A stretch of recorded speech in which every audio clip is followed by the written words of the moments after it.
In Tokyo, CIA operative Avery Graves is deployed on a high-risk covert mission behind enemy lines. Her objective is to infiltrate the private compound of notorious arms trafficker Kenji Nakajima and recover a flash drive containing classified data on his illegal weapons operations. Using stealth and precise planning, Avery bypasses advanced security measures and reaches the inner area of the estate. Kenji is completely shocked that someone managed to breach his heavily fortified property. Desperate, he attempts to bribe her into staying quiet, but Avery remains unmoved.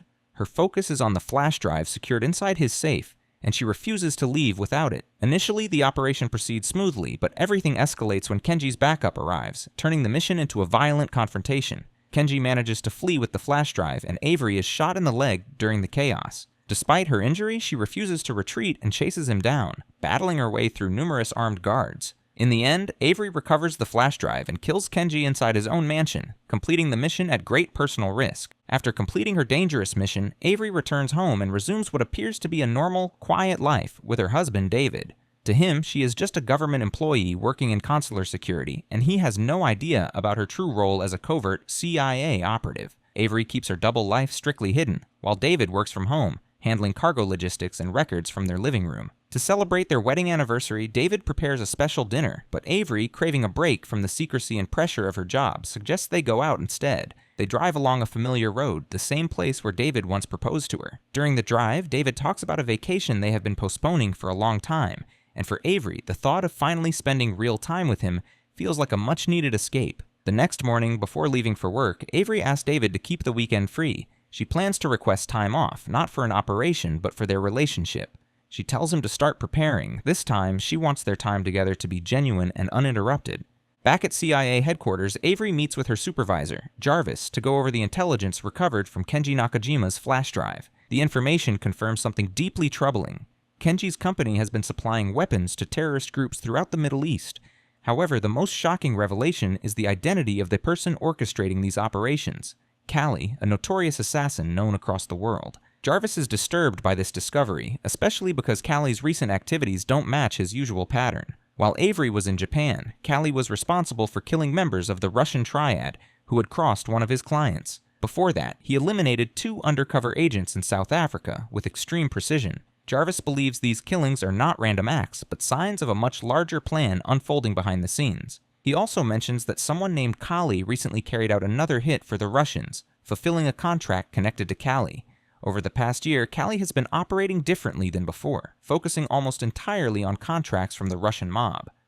When Avery was in Japan, another incident occurred in Kakao, raising further questions about his motives. Jarvis wonders why an elite assassin of Callie's caliber would suddenly restrict his work to a single criminal organization. Avery searches through the agency's database, looking for patterns or clues, but all she finds are reports of minor killings and low-level operations. None of them match the high-profile, strategic assassinations Callie was once famous for. Something about the situation doesn't make sense, and Avery knows there's more to the story. That afternoon, Avery heads home and briefly runs into her neighbors, Abby and Nicholas, who greet her warmly and invite her and David over for dinner. Avery politely declines, explaining that she already has plans for the weekend. She's determined to finally spend quality time with her husband and leave work behind for a while. But when she steps inside her house, everything changes. The dining room is completely trashed, with furniture overturned and belongings scattered everywhere. Her plans come to an abrupt halt. Moments later, the phone rings. Avery answers, and an unknown voice delivers a terrifying message. The caller tells her that David is still alive, but he is not safe. If she wants to see him again, she must retrieve a secret file hidden inside the false tooth of a prisoner held at a covert CIA black site. The prisoner is identified as number 0912749. She has exactly 9 hours to complete the task. When the deadline arrives, a payphone in Gajiva Alley will ring. If she doesn't answer with the file in her possession, David will be killed. The caller also warns her not to contact the CIA, making it clear that if she alerts anyone, her husband will be executed immediately. Without wasting a second, Avery reaches out to Serena, a talented hacker and longtime contact. This time, she doesn't ask politely. She threatens to expose Serena's connections to Russian intelligence if she refuses to help. Left with no choice, Serena agrees and starts tracing the call. She warns it will take time, but promises to send Avery the location as soon as she gets it. Meanwhile, Avery returns to the agency and searches through classified files, trying to find any information about Canary Black. Her search turns up nothing. With no results, she redirects her attention to the prisoner linked to the caller's demand. The prisoner's name is Lo Stoka. She immediately sends a request to Agent Maxfield for permission to access him. Every second feels critical, but Avery doesn't realize that the file she's chasing isn't just an objective, it's a setup. With each move she makes, she's being pulled deeper into a situation she never agreed to be part of, and there's no easy escape. Moments later, Serena sends over the location. Avery wastes no time and rushes there, hoping she'll finally find David. But when she arrives, all that's left behind is his wedding ring. Before she can process it, another phone begins to ring. The same voice is on the line, but this time he's furious. He knows Avery tried to track him. As punishment, he warns her that there is now a landmine beneath her feet. One wrong move, and she's dead. The message is unmistakable. This is no longer just about a mission. It's personal, and if she dies, David dies with her. Despite the trap, Avery manages to survive and heads to a secret CIA facility where the prisoner Lo Stoka is being held. There, she meets Agent Maxfield, the man in charge of the site. Maxfield is reluctant to grant her access to Lo, but Avery pushes back hard. She explains how urgent this is and connects Lo to the infamous assassin Callie, which finally convinces Maxfield to allow the interrogation. Inside the interrogation room, Avery questions Lello about his past dealings with Kenji. According to her intel, their last transaction collapsed because Kenji wanted access to something called Canary Black. The moment she mentions the name, Lo stiffens. He clearly knows what it is, but refuses to speak. Time is slipping away. Avery tells Lo that she recently spoke with one of his contacts in Japan. According to that source, Lo secretly arranged a meeting because he had something valuable to sell. She says she heard they discussed a specific file, Canary Black. Running out of time, Avery suddenly attacks him, trying to force the hidden file out from the false tooth in his mouth. Maxfield storms into the room to stop her, shocked by what she's doing. But Avery doesn't back down. Instead, she turns on Maxfield and escapes. As Maxfield calls headquarters to report what just happened, he notices something alarming. The fake tooth has already been opened. The file is gone. In that instant, everything changes. Avery is no longer just suspected of disobedience, she's now labeled the CIA's most wanted fugitive. She's accused of stealing the Canary Black file, an offense so severe that director Nathan Evans compares it to an act of terrorism. As the CIA begins its hunt for Avery, one person refuses to believe she has betrayed them, Jarvis. He has known her since she was 18 and helped train her from the beginning. He trusts her character and believes she would never turn against the agency. However, Evans doesn't care about personal loyalty. To him, Avery is now a serious threat. The Canary Black file contains highly sensitive information, including a classified list of corrupt officials at the highest levels of government. If that data were leaked, it could collapse the entire administration. Because of the severity of the situation, Evans places Maxfield in charge of the manhunt. His orders are clear: track down Avery at all costs. Elsewhere, Avery is seen observing a house from afar. Back at headquarters, Maxfield begins questioning Avery's background and asks Jarvis whether he properly investigated the people close to her. Jarvis explains that Avery has no known family, only her husband David, who works in logistics and has no knowledge of her real profession. Maxfield immediately orders a complete digital trace on David. His phone records, bank transactions, messages, and location data are all pulled up. What they find is disturbing. David's phone had been turned off for hours before vanishing completely. He had withdrawn money from an ATM and booked a flight using both his real identity and an alias tied to Avery. Then Jarvis receives a phone call from his wife's number, but when he answers, he hears Avery's voice. She tells him that David has been kidnapped and that the abductors are demanding the Canary Black file. She also admits she never found the file in Lowe's cell and suspects that Callie is behind everything. Desperate, Avery pleads with Jarvis to trust her and search their house. She insists that she has not betrayed the agency. Shortly after, Maxfield takes a team to search Avery's home, hoping to find evidence that she has turned against the agency. Jarvis joins the search, uncertain about who he can trust. When they enter the house, everything looks neat and untouched, nothing like the chaos Avery had described earlier. For the first time, Jarvis begins to doubt her story. Avery then heads to a nightclub to track down Mollis, a well-known figure in the city's criminal world. With no allies left to rely on, she turns to the very type of people she once hunted. She offers Mollis money in exchange for a list of foreign agents, hired killers, and brokers operating in the area. She gives him 2 hours to deliver the information, then disappears into the night. Later, while staying in one of her safe houses, Avery is suddenly attacked by a hitman sent by the people holding her husband hostage. She reacts instantly, shooting the attacker before he can strike. As the man dies, his phone rings. The same threatening voice is on the line, reminding her that David is still in danger. The caller reveals that Avery's emergency funds have already been stolen and that the Canary Black file is still missing. Avery realizes she's running out of time, resources, and leverage. Her enemies don't care about anything except the file, and until they get it, David will continue to suffer. She now has only 4 hours left. In a desperate move to change the situation, Avery sends an encrypted message to Jarvis, asking to meet her in an open field. When they meet, she finally tells him everything. She explains that she kept him in the dark because whoever is behind this seems to know her every move. But Jarvis confronts her with harsh evidence. She's now labeled the CIA's top fugitive.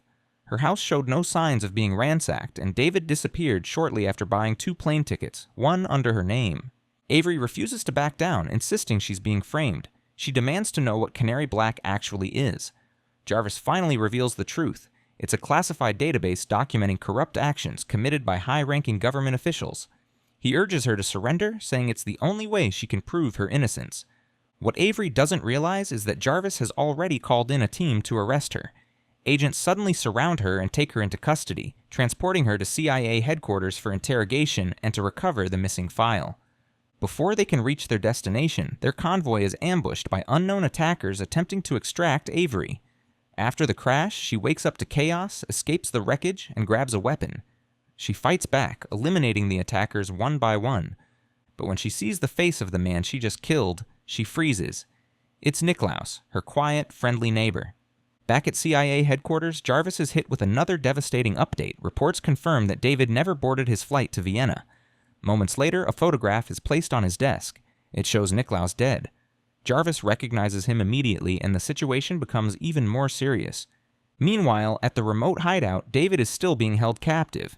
Abby is furious over her husband's death and holds Avery responsible. However, Brev shows no compassion, reminding her that death is part of their line of work. Still, he gives Abby permission to kill Avery, but only after they obtain the Canary Black file. Elsewhere, Avery meets Mollis in a secret location. She pays him a large sum of money for the information he gathered. Mollis hesitates, saying the intel wasn't worth the price. Avery explains that her safe house was destroyed and she lost everything. She doesn't openly threaten him, but makes it clear she could expose his involvement in a failed assassination attempt on the French ambassador. Feeling pressured, Mollis gives in. He reveals that the Kruger brothers are back in the city, and so is Callie. However, Callie is currently in debt to the Russian mob. He also explains that the man Avery believed was just a friendly neighbor was actually an Austrian mercenary with a history of operations in Chechnya, Libya, and Ukraine. These operatives live completely off the grid, with no passports and no digital footprint, making them nearly impossible for the CIA to track. In Austria, CIA Director Evans arrives at the National Security Agency to meet its leader, Breznof. The meeting is tense from the start. Breznof is furious and blames Evans for letting one of his agents destabilize national security. Evans attempts to calm the situation by offering to share intelligence and strengthen cooperation between their countries. Breznof agrees, hiding his true intentions behind a polite handshake. At the same time, Avery uses a fake passport to infiltrate Evans's hotel. She bypasses security and enters his room without being detected. She needs answers immediately. To avoid alerting the guards, she wears a sound-dampening mask while interrogating him. Avery accuses Evans of concealing the truth, believing the Canary Black file was never in Lowe's possession, but instead held by Evans himself. She forces him to access his laptop, but he deliberately enters the wrong password 3 times, locking the device. Enraged, Avery breaks several of his fingers and straps a remote detonator around his neck, making it clear she's done negotiating. With time running out, Avery contacts Serena for the last time and also reaches out to Jarvis for the blueprints of PLK Technologies, the facility that houses the secure servers needed to transmit classified data. With no backup plan left, Avery places all her trust in Jarvis, hoping he can help her uncover the truth, including Callie's involvement in the entire operation. Soon after, Avery meets Serena, who arrives with a prototype human lift drone. It's still experimental, but it's their only option. Once Jarvis sends the building layout, Serena flies Avery directly to the rooftop of PLK Technologies using Evans's stolen access card. Avery slips past security and enters the building. Inside, she locates the Canary Black file and transfers the data onto her flash drive. Back at the hotel, Evans's assistant becomes suspicious when Evans fails to check in. Hotel staff enter his room and are shocked to find him tied up and injured. Evans orders his assistant to notify PLK Technologies and shut down the server immediately. At the facility, alarms begin blaring and security mobilizes. Avery rushes to escape and contacts Serena for extraction, this time through the east window since returning to the roof is no longer possible. During the extraction, the drone malfunctions and crashes mid-air, sending Avery falling toward the ground. Fortunately, she survives the impact and quickly instructs Serena to meet her at their original rendezvous point. News spreads quickly. When Breve learns that Avery broke into a CIA-secured facility and escaped with the file, he orders his team to prepare for what he believes will be their moment of victory. Later, Avery gives the Canary Black file to Serena for analysis. However, what they discover is completely unexpected. The file doesn't contain proof of corruption. Instead, it's a weapon, a powerful virus capable of encrypting global internet traffic, locking down every connected device, and shutting down a nation's infrastructure. It's essentially a cyber weapon designed to target multiple countries. Avery is shocked, realizing the situation is far more dangerous than she ever imagined. Still, her priority remains saving David. With time running out, Avery sends one final message to Jarvis, asking him to track her phone's signal. She rushes toward a public phone booth in Gajiva Alley with less than 7 minutes remaining. Fighting through traffic, she runs a red light and crashes, but continues on foot. She refuses to stop until she reaches the phone. Avery arrives at the booth, but it's too late. The call from Breznof goes unanswered. Before she can respond, a mysterious figure sneaks up behind her and fires a stun gun. Avery collapses and loses consciousness. Back at CIA headquarters, Director Evans is furious. He orders Jarvis and the entire agency to launch a citywide manhunt. Every available resource is activated. Mobile networks, surveillance systems, and facial recognition software are deployed to scan the city. Anyone connected to Avery becomes a target of investigation. Every known associate, contractor, and any mention of Callie is flagged and tracked. At the same time, Breznof makes his next move. After securing the Canary Black virus behind encrypted firewalls, he delivers a terrifying global broadcast. As world leaders gather in New York for a global summit, Breznof announces that every nation is now under threat and must follow his demands to survive. Using stolen U.S. intelligence, Breznof now controls Canary Black, a cyber weapon designed to shut down the internet entirely. Each country has its own customized version capable of crippling financial systems and public infrastructure. His demand is simple: 1% of each nation's GDP. To prove he's serious, Breznof threatens to deploy the virus on Singapore as a demonstration. Governments around the world are given payment accounts and only 1 hour to comply. At CIA headquarters, Maxfield confronts Director Evans, demanding an explanation. Evans finally reveals the truth. Canary Black was created by the United States as a cyber warfare deterrent, essentially a digital version of a nuclear weapon. It is one of the most classified projects in existence, so secret that not even the president is aware of it. There is even a version of the virus designed to be used on the United States itself, intended only for extreme emergencies like civil war or foreign invasion. Now, their only remaining option is to trace the source of Breznof's global broadcast before the situation spirals further out of control. Meanwhile, Jarvis tracks Avery's phone signal to a drainage tunnel beneath the city, but as soon as he moves in, Breve's men ambush him. He is captured and brought face to face with Breve, the mastermind behind the crisis. Jarvis is stunned, but there's no time for explanations. Breve executes him immediately, clearing the way to continue his high-stakes negotiations with world leaders. As his operation continues, Breve coldly remarks that people should not get attached to those they cannot save. Soon after, Brev brings Avery back to consciousness. Still groggy from the sedative, she listens as he explains his plan. He speaks with contempt for American power, blaming the United States for chaos and destruction across the world. His goal is clear: to retaliate, not with weapons or soldiers, but with a silent cyber war that could cost millions of lives. Avery desperately begs to see David, believing he is still alive and holding on to their promise, but her hope is crushed when Brev fires more shots at him. She screams in horror, yet Brev shows no mercy. He then orders Abby to finish David, telling her to avenge her husband by killing him. At the global summit, panic erupts as Breznov's cyber threat becomes public. World leaders are thrown into crisis, with some nations already preparing to pay the ransom to avoid total collapse. Back at the hideout, Abby moves in to carry out the execution. David, badly wounded and barely conscious, seems unable to fight back until he suddenly retaliates. His movements are fast, controlled, and deadly. In seconds, he overpowers and kills his attacker. Avery is stunned, realizing her husband is not the man she thought he was. Still shaken, Avery demands the truth. David finally confesses that he was the one who originally tipped Brev off about Canary Black. He explains that his source claimed Laszlo had the file, which gave Brev a reason to pursue it. He admits the real reason he got involved was debt. He was drowning after a failed job for the Russian Mafia, and when they exposed his identity to Brev, he had no choice but to cooperate.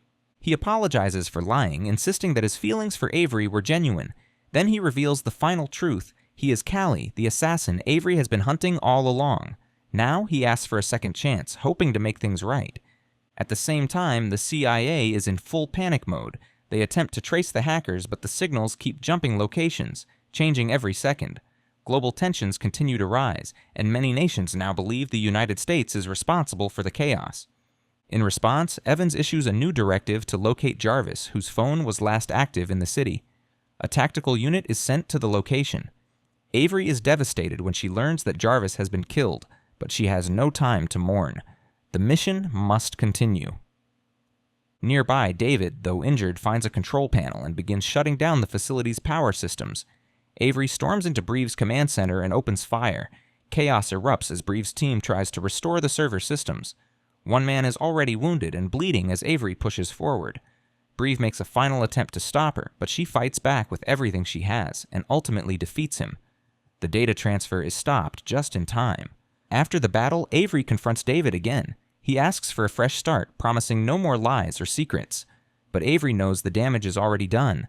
Without saying a word, she removes her wedding ring and hands it back to him. Moments later, Evans and a strike team storm the facility. Both Avery and David are now targets, but David manages to escape into the night, leaving behind only the possibility that they might meet again someday. Not long after, Avery finds herself sitting in an interrogation room, face to face with Evans. He is furious and accuses her of nearly causing a global war. In his mind, the situation is beyond repair, and her fate is already sealed. No defense, no appeals. Suddenly, the door opens and a woman named Elizabeth enters. Calm, authoritative, and clearly in control, she reminds Evans that she outranks him and is acting under direct orders from the president. Evans is dismissed immediately. Elizabeth then turns to Avery with a different proposal. She says she's seen what Avery is capable of and how she handled one of the most dangerous global threats imaginable. She's not there to punish her, she's there to recruit her. Elizabeth offers Avery a position in MC6, an elite unit designed for missions too critical for anyone else. If Avery accepts, all charges against her will be dropped. If she refuses, she will spend the rest of her life in prison. In the final scene, Avery walks alone down a quiet street filled with memories. She arrives at the old bridge where David once proposed. Resting on the railing is her wedding ring, left behind as if waiting for her. With that, the story comes to an end, leaving behind a darkly ironic lesson about hidden secrets and unexpected betrayals. And that is how it ended. Make sure to like and subscribe for more videos like this. Thanks for watching.